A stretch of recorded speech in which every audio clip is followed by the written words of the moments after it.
अच्छा एक चीज समझो, इसमें एक क्वेश्चन ये उठता है कि भाई आप फर्स्ट फंक्शन और सेकंड फंक्शन किसको चूज करें, यू और वी में, ठीक है। जैसे मान लो एक्स कॉस एक्स है, integration of x into cos x लिखा है, अब किसको फर्स्ट फंक्शन ले किसको सेकंड फंक्शन ले, तो उसके लिए ये फॉर्मूला ही आपको चिल्ला चिल्ला के बताएगा कि भाई क्या रूल लगने वाला है। पहला रूल तो ये है कि आप देखो इस फॉर्मूले में सेकंड फंक्शन का इंटीग्रेशन इन्वॉल्व है, ठीक है। तो भैया रूल नंबर 1 जिसको मैं R1 लिख देता हूं वो ये बना कि choose V such that its integration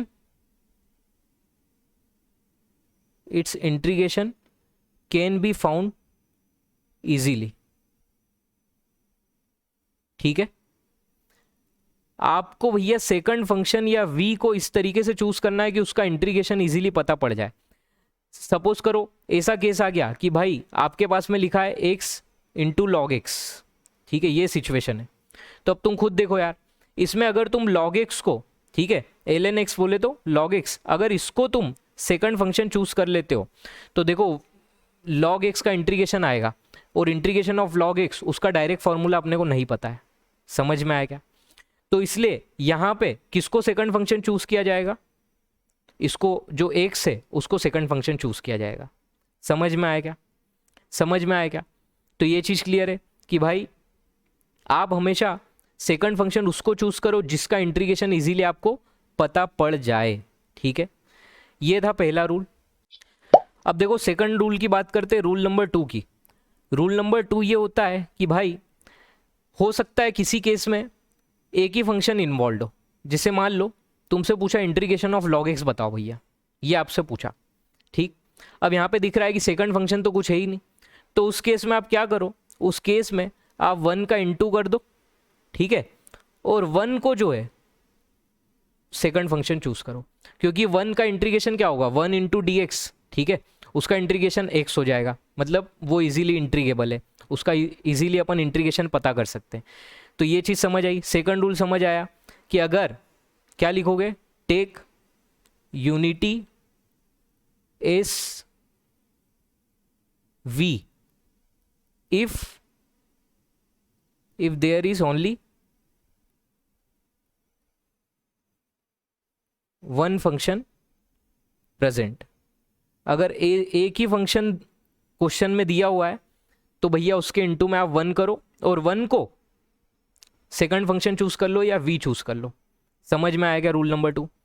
देखो रूल नंबर 3 जो है, रूल नंबर 3 से इसका एक दूसरा नाम भी आता है कि इसको आइलेट भी बोलते हैं, ठीक है। जो ये मेथड अपन पढ़ रहे हैं इसको कुछ लोग आइलेट मेथड भी बोलते हैं।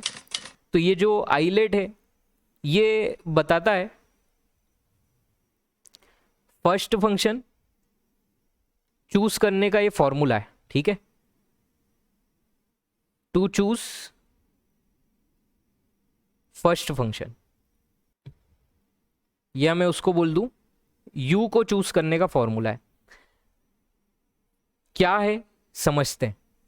i जो है वो डिनोट करता है इनवर्स ट्रिग्नोमेट्रिक फंक्शन को, जैसे हुआ भैया साइन इनवर्स, कॉस इनवर्स या टेन इनवर्स, इस तरीके के जो फंक्शन है। l फॉर हुआ लॉगरिथमिक फंक्शन, ठीक है। a जो है वो हुआ एल्जेब्रिक फंक्शन, उस एल्जेब्रिक में आपका आ जाएगा x की पावर n, पोलिनोमियल फंक्शन आ गया। जैसे ये अभी अपन ने एक ऊपर एक केस देखा था, ये x इंटू लॉग एक्स का, तो ये जो x था ये क्या था, एल्जेब्रिक फंक्शन था, ठीक है।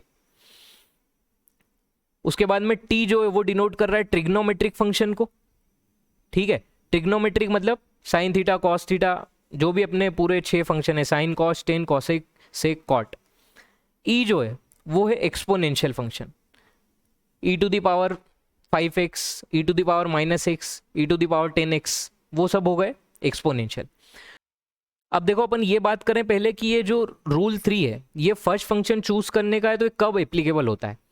ऐसे केस में एप्लीकेबल है जब मान लो दोनों ऐसे फंक्शन आपके पास अवेलेबल हो, जैसे मान लो x साइन x अवेलेबल है, तो ये दोनों फंक्शन ऐसे जिनका इंटीग्रेशन जो है डायरेक्टली अपने को पता है। साइन एक्स का इंटीग्रेशन अपने को पता है माइनस कॉस एक्स होता है, एक्स का इंटीग्रेशन अपने को पता है एक्स टू द पावर 2/2 होता है, राइट। तो इस केस में आप आइलेट की हेल्प लो, आइलेट जो बताए उस हिसाब से आप फंक्शन फर्स्ट फंक्शन चूज करो। देखो यहाँ पे देखो, एक्स जो है वो हुआ एल्जेब्रिक और साइन एक्स जो हुआ वो ट्रिग्नोमेट्रिक। तो ट्रिग्नोमेट्रिक बाद में लिखा आ रहा है, एल्जेब्रिक पहले लिखा है, दैट मीन्स मैं इसको फर्स्ट फंक्शन चूज करूंगा, और अगर वो फर्स्ट फंक्शन हुआ तो मेरा सेकंड फंक्शन जो है वो साइन एक्स हो जाएगा। अरे समझ में आया क्या? समझ में आया क्या? इस क्वेश्चन को अपन डायरेक्ट सॉल्व ही कर लेते हैं। सपोज ये लिखा है आई इक्वल टू दिस, ठीक है, इसको अपन सॉल्व कर लेते हैं और मेथड समझते हैं।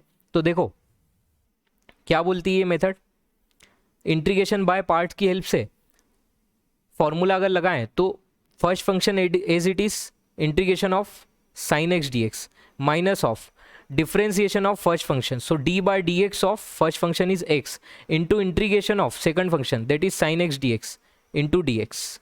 समझ में आया क्या? तो ये हो जाएगा x into minus cos x minus of इसका हुआ 1 into minus cos x into d x. इसको जब तुम डबल से सॉल्व करोगे तो माइनस एक्स कॉस एक्स और माइनस माइनस प्लस, कॉस का हो जाएगा साइन एक्स एंड प्लस सी।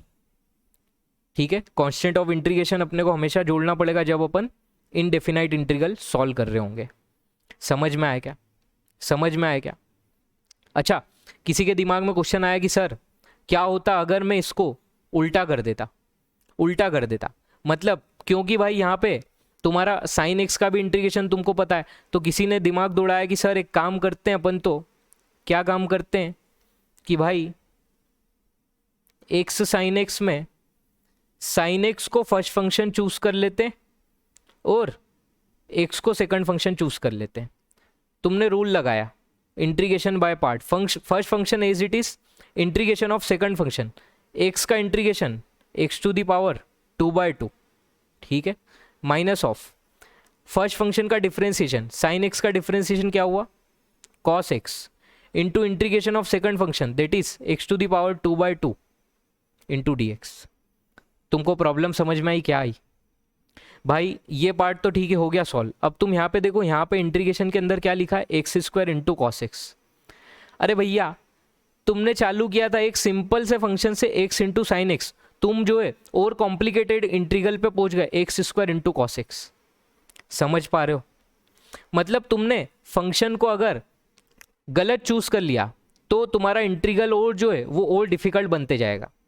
तो ये एक चेक करने का भी तरीका है, अगर तुम्हारा इंटीग्रल और डिफिकल्ट बनते जा रहा है तो समझ जाओ भाई तुमने फंक्शन जो है वो गलत चूज किया है, उसमें प्रॉब्लम है। ठीक है, तो इस तरीके से ये नहीं सॉल्व होगा।